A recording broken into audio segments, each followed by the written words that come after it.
মাঠে একবার যখন খেলতে নেমেছি গোল দিয়েই ছাড়বে, তাই তো?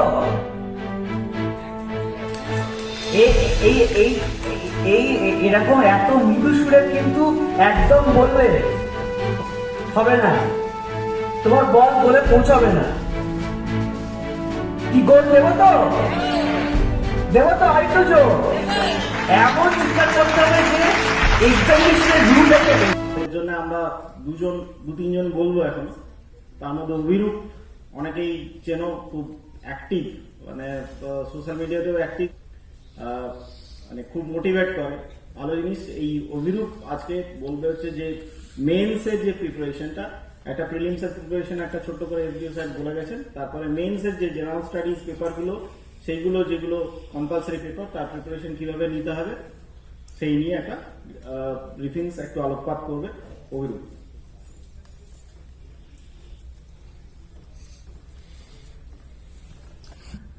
থ্যাংক ইউ সবাইকে এখানে আসার জন্য। আমি প্রথমেই শুরু করছি extending my heartfelt gratitude to our honorable district magistrate ma'am, to our honorable superintendent of police sir, to our honorable ADM sirs, ma'ams, আমাদের SDO sirs, আমাদের DM magistrate sirs, এবং সবাইকে অনেক অনেক ভালোবাসা। এই একটা উদ্যোগ যে আমরা এরকম তোমাদের জন্য ছোট ছোট করে নিচ্ছি, এইটাই কিন্তু আসল, মানে this is a phase of preparation. এবং আমি শিওর যে তোমাদের ওই উত্তেজনাটা কমেনি, কমেছে? গলার আওয়াজ নেই কিন্তু, ওই তো এবার একটু আস্তে আস্তে হচ্ছে। এই যে এই এক্সাইটমেন্ট দিয়ে কেন শুরু করলাম, আমি মেন্সে ফোকাস করব, কিন্তু তার সঙ্গে সঙ্গে কিছু বেসিক জিনিসও বলবো।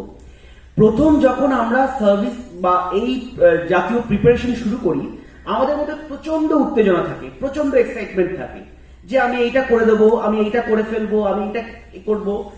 এমনকি এরকম সেশন থেকে আমরা এমন মোটিভেটেড হয়ে যাই যে মোটিভেটেড হয়ে আমরা এবার রকেটটাও লঞ্চ করে দিতে পারি। কিন্তু আস্তে আস্তে যত দিন যায়, when the slogging starts, তখন আমরা বুঝতে পারি কত ধানে কত চাল। তখন আমাদের আসল টেস্ট, ওইটাই টেস্ট। প্রথম যে জিনিসটা, যেটা আমাদের সব থেকে মূল্যবান জিনিস, সব থেকে মূল্যবান যে জিনিসটি সেটা প্রত্যেক জনের মধ্যে আছে, সেটা হচ্ছে আত্মবিশ্বাস। এই আত্মবিশ্বাস অনেক সময় হয় কি আমাদের আত্মবিশ্বাস টলে যেতে পারে, কিন্তু আত্মবিশ্বাস যেন না ভাঙে। এই প্রিপারেশন, এই জার্নি, বা শুধু এই জার্নি নয়, লাইফের যে কোনো ক্ষেত্রে, যে কোনো সিচুয়েশনে এই আত্মবিশ্বাসটা, self confidence, which is not equal to overconfidence. There is a huge difference between overconfidence and self-confidence. এই আত্মবিশ্বাসটা যেন না টলে যায়। আত্মবিশ্বাস কেন টলে যায়? আমাদের আত্মবিশ্বাস টলে যায় প্রথমত আমরা কোয়েশ্চেন করতে শুরু করি যে পারবো পারবো পারবো, আমরা কোয়েশ্চেন করি যে না পারবো না। আমরা হারার আগে বা রেজাল্টের আগে নিজেকেই পরাজিত ডিক্লেয়ার করে দিই, তাই না? আমরা অনেক সময় করি। এই যে তোমরা যখন কোয়েশ্চেন গুলো করছিলে, তোমাদের কোয়েশ্চেন গুলো আমি কিন্তু কিছু কোয়েশ্চেন আমি অবজার্ভ করছি। এই যে এতজন পরীক্ষা দেয়, এই কজন সিলেক্ট হয়, তাহলে অন্যজন পায় না কেন? কারণ এই কোয়েশ্চেনের মধ্যে তোমাদের আত্মবিশ্বাসটা যে টলছে, টলবলো, ওইটা কিন্তু ফুটে উঠছে। আত্মবিশ্বাসটা কেন টলে? আত্মবিশ্বাসটা টলে কারণ আমরা নিজের ভ্যালু বুঝতে পারি না। আত্মবিশ্বাস খুব ইম্পর্টেন্ট, কিন্তু মানে আমি একটা হালকার ছলে বলছি, আত্মবিশ্বাস ছাড়া কিন্তু জীবনে বাঁচা যায় না। তুমি সিভিল সার্ভিস ছেড়ে দাও, ধরো তোমার কাউকে পছন্দ হয়েছে, তোমার লাইফ পার্টনার বা কাউকে পছন্দ হয়েছে, তোমার আত্মবিশ্বাস না থাকলে তুমি গিয়ে প্রপোজই করতে পারবে না, বা নিজের মনের কথাটাই বলতে পারবে না। তুমি ভাবলে যে তুমি গিয়ে বললে, সে গিয়ে ঠাসিয়ে এক চড় মেরে দিল। কেন আমার আত্মবিশ্বাস তখন থাকবে না? কারণ আমি নিজেকে ভ্যালু করি না। আমি একটা ছোট্ট কনক্রিট এক্সাম্পল দিচ্ছি, তখন তাহলে বুঝবে। তোমরা সবাই এখানে যাতায়াত করে এসছো, সবার কাছে টাকা আছে, ধরো এই এক টাকা, 2 টাকা বেরিয়ে গেছে, ঠিক আছে, 1 টাকা, মানে 10 রুপিস, ঠিক আছে। এই 10 রুপিসের একটা ভ্যালু আছে, একটা ইন্ট্রিনসিক ওয়ার্থ আছে, 10 রুপিস। এই টাকাটাকে আমি মুড়লাম, আমি মরলাম, এইটাই জীবন। জীবন এরকম করে দলাই দলাই করে, জীবন এরকম করে রগড়ায়, জীবন তোমাদের পরীক্ষা নেয়। এই টাকাটা যখন মরে গেছে তখনও কিন্তু এর ভ্যালু সেই 10 রুপিসই আছে।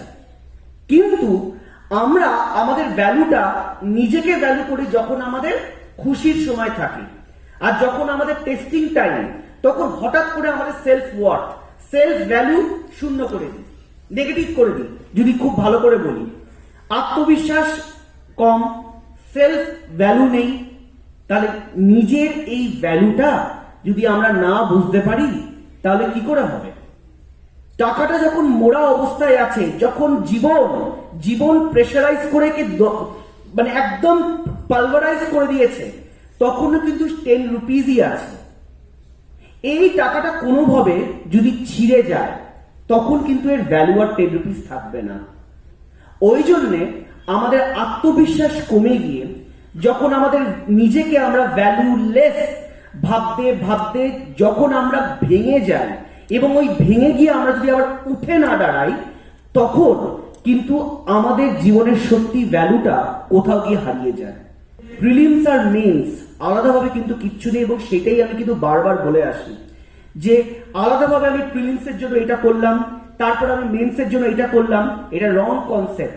ডে 1 থেকে আমাদের কিন্তু মেন্স ওরিয়েন্টেড পড়া পড়তে হবে, কারণ আসল পরীক্ষা তো একটাই, সেটা হচ্ছে মেন্স। প্রিলিমস হচ্ছে একটা স্ক্রিনিং পরীক্ষা, এবং prelims is a subset of men's.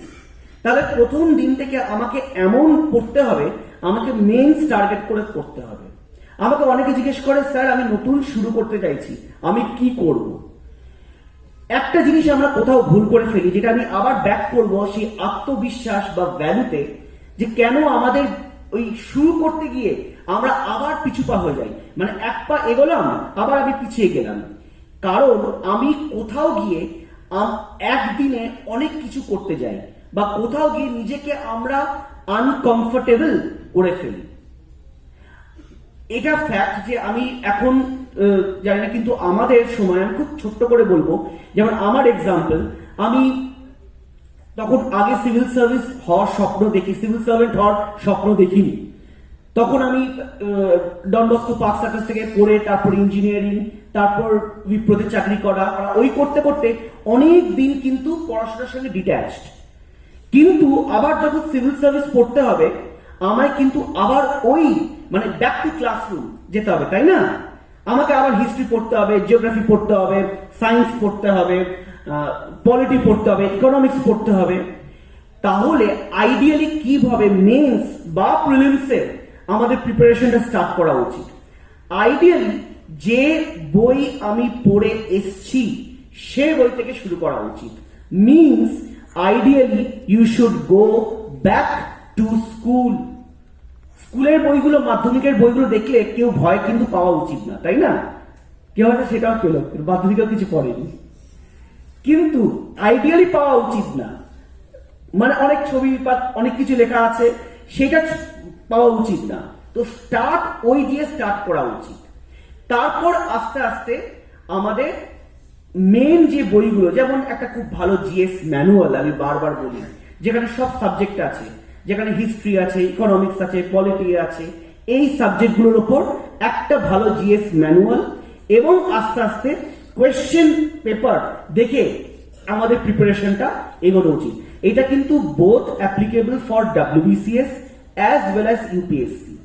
যে কোনো এক্সামের তাদের কিছু নিজস্ব কোয়েশ্চেন প্যাটার্ন থাকে, এই প্যাটার্নগুলোকে কিন্তু চিনতে শিখতে হবে, এবং এই প্যাটার্নগুলো কিন্তু খুব শক্ত না। আমি সেটাই বলি যে বারবার বারবার আমি যদি এই প্যাটার্নগুলোতে নিজেকে হ্যাবিচুয়েটেড হয়ে যাই, তাহলেই কিন্তু আমরা এই জিনিসগুলো পারবো। এই যে যেমন একটা খুব শর্ট করে যদি আমি বলি, এই সেমিনারের ইন্ট্রিনসিক ভ্যালু কোথায়? এই সেমিনারের ইন্ট্রিনসিক ভ্যালু হচ্ছে তোমাদের সবার একটা গোল আছে, সেই গোলের জন্য তোমাদের একটা অ্যাকশন নিতে হবে। মানে আমার একদিকে গোল, লক্ষ্য, মানে ওই আমাদের ওই ঋত্বিক রোশনের এই লক্ষ্যের গানটা চলে উঠলো আর কি, লক্ষ্য অ্যাকশন, এই দুটো আছে। আর মাইন্ডসেট যেটাকে আমরা বলি, এই মাইন্ডসেটটা কিন্তু আমাদের আগে থেকেই পাল্টাতে হবে। Before even starting the preparation আমাদের এই মাইন্ডসেটটা, মানে এই যে এত সেশন নেওয়া, এর একটাই কারণ তোমাদের এই মাইন্ডসেটের একটু হলেও পরিবর্তন আনা। এবং দেখবে আমরাও যখন এই প্রিপারেশন নিতে আমাদের কিন্তু এটা প্রসেস, তো একটা হিউজ মাইন্ডসেটের পরিবর্তন এসছে। মাইন্ডসেট কি করে পরিবর্তন হয়? আমরা যেরকম চিন্তা করব আমাদের মাইন্ডসেট তেমন হয়ে যাবে। তার মানে আমরা কি টাইপের দুজন চিন্তা করি? একজন হচ্ছে নেগেটিভ চিন্তা ভাবনা, মানে তার সঙ্গে একটা ঘটনা ঘটার আগে যতটা পারে সে নেগেটিভ চিন্তা ভাবনা করে দেয়। মানে কেউ যদি এখন আমাকে বলে যে আমি নেগেটিভ চিন্তা করব এবং এই ছাদটা আমার উপর পড়ে যাবে, সেটা আমি চিন্তা করছি, এরকমই একটা। এবার এটা হতেও পারে। এবার আমি যদি তাকে আর্গুই করতে যাই, সে তো আমাকে কাউন্টার আর্গুই করতে পারে যে আপনি কি করে জানলেন না এই ছাদটা পড়বে, কিন্তু 99.99% হবে না। তো এই যে আমি কেন একটা কনক্রিট এক্সাম্পল দিয়ে বললাম, এই প্রিপারেশনে আমাদের মধ্যে বেশিরভাগ আমরা, মানে আমি এখন বলছি আমরাও কিন্তু এই জিনিসগুলো করেছি, আমরা নেগেটিভ প্রচুর চিন্তা ভাবনা করি। আমরা একটা অ্যাসপেক্টের প্রচুর নেগেটিভ জিনিস চিন্তা ভাবনা করি এবং আনব্রিডেলড যেটাকে নেগেটিভ চিন্তা ভাবনা করে। মানে সেই ওরকম ওই প্রপোজ করবে না, তোমার একজনকে ভাল লেগেছে, তুমি কাউকে প্রপোজ করতে গেলে, এবার তুমি শুরুতেই চিন্তা করলে যে সে প্রপোজ করতে গেলে তোমাকে টেনে থাপ্পড় মারবে, তোমার দেওয়া গোলাপ ফুলটা তোমার মুখে ছুঁড়ে মারবে, আর তারপর ওই টুকরা প্রেমের আফেয়ার ইন্তেকাম যত যা হয় তোমার তাও এখন মনে তখন মানে ব্যাকগ্রাউন্ডে পড়বে। মানে আমি হতে পারে, এটা হতে পারে, কিন্তু আবার পজিটিভটাও হতে পারে। এই পজিটিভ মাইন্ডসেট এইটা কিন্তু খুব ইম্পর্টেন্ট। বারবার এই যে বড় প্রিপারেশন চাকরির ক্ষেত্রে কি অন্য চাকরির ক্ষেত্রেও কি তোমাদের জীবনের লক্ষ্য ক্ষেত্রেও এই positive frame of mind, positive Outlook, এই জিনিসটা কিন্তু থাকা খুব জরুরি। কেন জরুরি? কারণ পজিটিভ ফ্রেম অফ মাইন্ড থাকলেই আমি আমার আশেপাশেটাও পজিটিভ করে দিতে পারি। চুজ ইয়োর সারাউন্ডিংস ওয়েল, যেটা সবসময় আমরা বলি যে এই প্রিপারেশনের ফেজে আমাদের সাপোর্ট সিস্টেম গুলোকে আমাদের, যেমন এডিএম ম্যাডাম যেটা বলেন, খুব ভালো করে বেছে নিতে হবে। তুমি যদি নেগেটিভ চিন্তা ভাবনা করো, তোমাকে তার রুট কজ খুঁজে বার করতে হবে যে তুমি কি নেগেটিভ পিপল দিয়ে সারাউন্ডেড। যদি নেগেটিভ এনভায়রনমেন্ট, নেগেটিভ পিপল দিয়ে সারাউন্ডেড থাকো, এই জিনিসটা কিন্তু তোমাকে ইমিডিয়েট ত্যাগ করতে হবে। কারণ আলটিমেটলি যেটা বিখ্যাত সেইং বলে যে our thought determines our attitude determines our action and character, and it is our character and our action that determines our destiny. ভাগ্য ডেফিনেটলি আছে, ভাগ্যর পরিহাস আছে, ভাগ্যর হাসি আছে, ভাগ্যর কান্না আছে, কিন্তু সেই ভাগ্যকে নিজের মানে প্রতিকূল ভাগ্যকে নিজের অনুকূলে নিয়ে আসা, সেটাও যেমন করা যায়, আবার অনুকূল ভাগ্যকে প্রতিকূলে নিয়ে আসা, মানে নেগেটিভ ভাগ্যকে পজিটিভ ভাগ্যতে পরিবর্তন করা যায়, আবার পজিটিভ ভাগ্যকে নেগেটিভ ভাগ্যতে পরিবর্তন করা যায়। And it all depends on how we perceive a situation and how we think. এই থিঙ্ক নিয়ে আরেকটা কথা বলছি, যখন এটা শুধু তুমি মেন্স নয়, তুমি এই প্রিপারেশন ফেজে একটা জিনিস আমি রিকোয়েস্ট করব সবাইকে শিখতে, সেটা হচ্ছে start thinking as if you will provide a solution. আমরা সবাই প্রবলেম নিয়ে চিন্তা করি, অবভিয়াসলি এটা খুবই উচিত, কিন্তু চিন্তার পরিহাস বা the fallacy বা the dichotomy in that thinking is that we think only about the problem and our thinking stops then and there itself. We don't think about the solution. As a civil servant, as a future civil servant বা ভবিষ্যৎ যে কেউ একজন প্রকৃত ভালো মানুষ হতে গেলে আমাদের কিন্তু সলিউশন দিকে ফোকাস হতে হবে। যখন আমরা মেন্সের জন্য পড়ছি বা যখন আমরা প্রিলিমসের জন্য পড়ছি, আমাদের সব থেকে ল্যাগিং হচ্ছে কনসিস্টেন্সি। মানে আমরা কিছুদিন আছে বিশাল পড়লাম, মানে পড়ে উল্টে গেলাম একদম, দুদিন ভালো করে পড়লাম, পাওয়ার 5 দিন পড়লাম না, 5 দিন এদিক ওদিক করলাম, ডিস্ট্রাকশন। আমি ডিস্ট্রাকশনটা পরে আসছি, কিন্তু আমাদের কিন্তু নিজে একটু ভালো করে ভেবে দেখো, আমাদের কিন্তু প্রিপারেশনের কনসিস্টেন্সিটা একদমই আসে না, কারণ আমি নিজে এটা ফেস করেছি। আমরা কনসিস্টেন্ট না আমাদের প্রিপারেশনে। তুমি তোমার লক্ষ্য হচ্ছে খুব ভালো বডি বিল্ডিং করবে, তুমি একদিন জিমে গিয়ে 15 ঘন্টা জিম করলে, আর তুমি রেগুলার 1 মাস ধরে জিম করছো, জাস্ট 1 ঘন্টা 2 ঘন্টা দিচ্ছ, কোনটা বেশি রেজাল্ট, কোনটা বেশি এফেক্টিভ? অ্যান্সার কিন্তু সবাই জানে। এই কনসিস্টেন্সিটা খুব ইম্পর্টেন্ট, বিশেষত এখন যেমন করে UPSC as well as WBCS pattern change করছে, এই কনসিস্টেন্সিটা কিন্তু খুব ইম্পর্টেন্ট। আমি আমাদের এডিএম ম্যাডামের সূত্র ধরেই বলবো, it is equally important to know little bit about everything and few things in detail. কিছু কিছু জিনিস খুব ডিটেলে জানতে হবে মেন্সের জন্য, আর অনেক জিনিস আমাদের একটু একটু একটু করে টাচ করে করে যেতে হবে। এই হিউজ সিলেবাস যদি কভার করতে হয় প্র্যাকটিক্যালি, তাহলে কিন্তু আমাদের কনসিস্টেন্ট হতে হবে। তোমাকে রোজ 15 ঘন্টা পড়তে হবে না, রোজ 10 ঘন্টা পড়তে হবে না, রেগুলার, আমি বারবার এটা প্রত্যেকটা সেশনে বলি, 5 ঘন্টা আমি রেগুলার খুব ভালো করে পড়বো, তখন আমি কিন্তু অন্য কোনো দিকে তাকাবো না। এই জিনিসটা, এবং এই পড়ার মধ্যে আর বাকি যেগুলো আগে বললাম, আমার মাইন্ডসেট পজিটিভ থাকবে। আমি বই খুলে বসে আছি কিন্তু চিন্তা করছি আমি কিরম করে কত রকম করে ফেল করতে পারি, সেটা ভাবি, মানে আমি চিন্তা করছি, তাহলে কি আমার পড়াটা হচ্ছে? আমি আমার সামনে বই খোলা আছে কিন্তু আমি ফেসবুক গ্রুপ দেখে যাচ্ছি, যে গ্রুপে কারোর শ্রাদ্ধ করা হচ্ছে, এবং যে গ্রুপে কারোর শ্রাদ্ধ, কেউ হয়তো একটা কোয়েশ্চেন জিজ্ঞেস করেছিল যে আমি কি এটা পারবো, তাকে তার অলরেডি শ্রাদ্ধ করা হয়ে গেছে, এবং সেখানে ভয়ানক ভয়ানক কথা লেখা আছে, মানে সেখানে ছত্রে ছত্রে বোঝানো আছে যে কেন তুমি পারবে না। এই জিনিসগুলো যদি আমরা কনজিউম করি, আমরা অ্যাকচুয়ালি এগুলো কনজিউমার, তাই না? ঠিক যেমন প্রোডাক্ট আমাদের সামনে বেচা হয়, আমরা নেগেটিভ জিনিসের কনজিউমার হয়ে গেছি। এই যে এত নেগেটিভিটি কেন? Because we are the consumer. এটা তো ইকোনমিক্স এর ডিমান্ড সাপ্লাইয়ের উপর। পড়তে ইচ্ছা করছে না, মনে রাখতে পারছি না। আমাকে অনেকে জিজ্ঞেস করে, স্যার প্রচুর পড়লাম কিন্তু মনে রাখতে পারছি না, কারণ মাইন্ডসেটটা আমি নেগেটিভ দিয়ে পড়েছি। আমি বিভিন্ন ভয় পেতে পেতে পড়েছি, আমার ব্রেন রেজিস্টারই করতে পারিনি আমি কি পড়েছি, কারণ আমি তো ভয় পেয়েছি। জাস্ট আমি বিভিন্ন জিনিস ভয় পেয়েছি। আমাকে ভয় দেখানো হতে পারে যে আমি বাংলা মিডিয়ামের, এবং I will have no chance to stand against the exceptionally brilliant people who will be pitted against me. ভুল ধারণা হতে পারে। Reality, yes you will have to compete with others, reality এইটাই। কিন্তু আরেকটা রিয়েলিটি, যেটাকে আমরা অল্টারনেটিভ রিয়েলিটি বলি, যে you will have also to compete with yourself. Daily নিজেকে ইমপ্রুভ করার চেষ্টা করো, ডেইলি নিজেকে আয়নার সামনে দাঁড় করাও, নিজের ফোকাসকে একটু আস্তে আস্তে বাড়াও।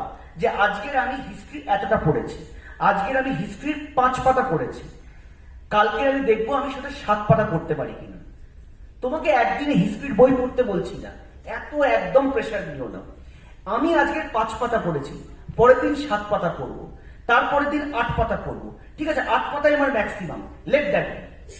কিন্তু তুমি দেখো, তোমার 8 পাতা পরের দিন আবার 8 পাতা পড়তে পড়তে তুমি দেখবে তোমার পড়তে ইচ্ছা করছে, পড়া সেই ভয়টা চলে যাবে, তাই না? পড়া সেই ভয়টা চলে যাবে। দেখবে day by day, week by week, month by month নিজের ইমপ্রুভমেন্টটা চোখের সামনে দেখতে পারবে। যে হিস্ট্রি তুমি ভয় পাচ্ছ, যে ইকোনমিক্স ভয় পাচ্ছ, দেখবে সেগুলো কিন্তু আর সেই ভয়ঙ্কর বিষয় হয়ে থাকবে না। এইটাই কিন্তু বাস্তব। টাইম ম্যানেজমেন্ট নিয়ে আমি যদি বলি, যখন আমি পড়ার কথা বলি, টাইম তো ম্যানেজ করতে হবে। আমার এটা না খুব বোকা বোকা লাগে, টাইমকে কখনো ম্যানেজ করা যায় না। টাইম টাইম মানে কাল, টাইমকে কখনো ম্যানেজ করা যায় না। আমাদের নিজেদের ম্যানেজ করতে হবে। আমরা যদি নিজেকে ম্যানেজ করি, অটোমেটিক টাইমটা ম্যানেজ হয়ে যাবে। আমরা নিজেকে ম্যানেজ করি না কেন? কারণ আমরা শর্ট টার্ম ফোকাসের ওপর বেশি নজর দিই। আমরা লং টার্ম গোলের উপর দেখি না। আমি একটা খুব ভালো এক্সাম্পল দিচ্ছি একদম, মানে এগুলো আমরা করেছি, এগুলো তোমরাও করো 100% শিওর। আমি একটা ধরো পড়ছি, এখন যেহেতু আমার সোশ্যাল মিডিয়া আমি খুব অ্যাক্টিভ, ধরো আমি একটা জিনিস পড়ছি, ধরো আমি একটা ফাইল দেখছি, দিয়ে হট করে একটা হোয়াটসঅ্যাপে একটা পুই পুই পুই করে এলো, হোয়াটসঅ্যাপটা খুললাম, হোয়াটসঅ্যাপে একটা ইউটিউবের ভিডিও লিঙ্ক আছে, ওই ইউটিউব ভিডিওটা দেখলাম, দিয়ে থেমে ওই ইউটিউব ভিডিওটা থামা থাকে না, তারপর আরেকটা ভিডিও দেখবো, তারপর আরেকটা ভিডিও দেখবো, তারপর ওইখানে কি কোনো অ্যামাজন প্রাইম বা নেটফ্লিক্স বা কোনো ওয়েব সিরিজ অ্যাড দেখবো, ও এটা তো দেখতেই হবে, দিয়ে সঙ্গে সঙ্গে ওইটা অ্যামাজন প্রাইমে ওখানে গিয়ে ওইটা দেখতে শুরু করবো। মানে ওই একটার থেকে কিরকম ডিস্ট্রাকশন হয়েছে, কেন? আমরা শর্ট টার্ম ফোকাস ওপর নজর দিয়েছি, যে ওইটা এখন আমার করতে ইচ্ছা করছে, আমার এখন শর্ট টার্মে ওই অ্যামাজন প্রাইম বা নেটফ্লিক্সের ওয়েব সিরিজটা দেখতে ইচ্ছা করছে, আমি দেখলাম। যদি আমরা লং টার্ম ফোকাসের দিকে ভাবি বা একবারও ভেবে দেখি যে আজকের এই প্রেশাস মুহূর্তগুলো আমরা যদি হারাই, আমরা যদি না পড়ি, তাহলে আগামী 10 বছর কিন্তু আমাদের অনেক আরো সংঘর্ষ করতে হবে। আমাদের আগামী 10 বছর কিন্তু আমাদের অনেক প্রবলেমে পড়তে হবে, তখন কিন্তু আমরা এই জিনিসটা করতাম না, তাই তো? এই শর্ট টার্ম জিনিসের ওপর কিন্তু আমরা ফোকাস করি, এবং এই শর্ট টার্ম জিনিসের ওপর ফোকাস করি বলেই আমাদের ডিস্ট্রাকশন। আমি তোমাদের এই সেমিনার বা মোটিভেশন কিছু একটা দিলাম বা মেন্সে বলে দিলাম, তারপরে তোমরা পিওর ফোকাস হয়ে যাবে, এটা কিন্তু না, এটা কিন্তু একদমই বাজে কথা হবে। পিওর ফোকাসটা আনার জন্য আমি দাদা হিসেবে সাজেশন দেব বা রিকোয়েস্ট করব, তোমরা অ্যাটলিস্ট সকালে নয়, বিকেলে নয়, তোমাদের নিজেদের টাইম মতন at least spend 15 to 30 minutes alone with yourself and affirm yourself. Ask যে তোমরা কি করতে চাইছো, তোমাদের কোনটা করতে ভাল লাগছে, কেন তোমাদের এই চিন্তা ভাবনাগুলো আসছে, এই জিনিসগুলো at least spend time with yourself.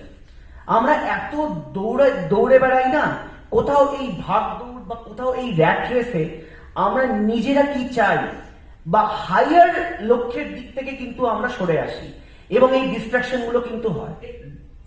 It is important to focus on your problems, but it is also important to find the solution.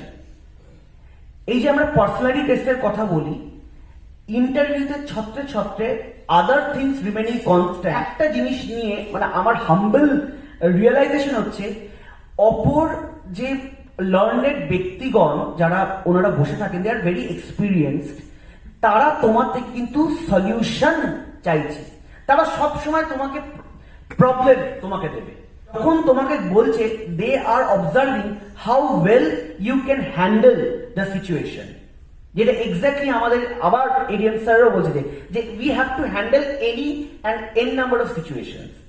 So আমাদের পার্সোনালিটির একটা বৈশিষ্ট্য খুব ইম্পর্টেন্ট, যে we have to be a solution finder, not a problem. Problem 100 জন problem বলবে, কিন্তু এই 100 জনের মধ্যে যে প্রবলেমটা বলছে এবং সলিউশন বার করছে, তার মধ্যে কিন্তু যে পার্সোনালিটি বা যে ওই পার্সোনালিটির প্রকাশ পায়, সেটাই কিন্তু আসল পার্সোনালিটি। আমরা কেন সলিউশন পাই না, তারও একটা খুব কারণ আছে, মানে আমার এটা humble realisation, because we run away from our problems, we avoid the problems, তাই না? আমরা পালিয়ে যেতে চাই। তোমাদের যা যা প্রবলেম আছে, মানে এই যে আমাকে অনেকে মেসেজ করে যে আমার ফ্যামিলিতে এই প্রবলেম, বা আমি এই সাপোর্ট পাচ্ছি না, একদমই ট্রু, এরকম অনেক প্রবলেম থাকে, কিন্তু don't run away from this problems, face your problems head on. যখনই তুমি তোমার প্রবলেমের এই হচ্ছে তুমি, এই হচ্ছে তোমার প্রবলেম, যখনই দুজনকে আমনা সামনা করে একদম টাক্কার দিয়ে দেবে, তখন দেখবে সমাধান সূত্র বা সলিউশন পেয়ে যাবে। মাঠে যখন নেমেছি গোল দিয়েই ছাড়ো, এই হচ্ছে অ্যাটিটিউড হওয়া উচিত। মাঠে একবার যখন খেলতে নেমেছি গোল দিয়েই ছাড়বো, তাই তো?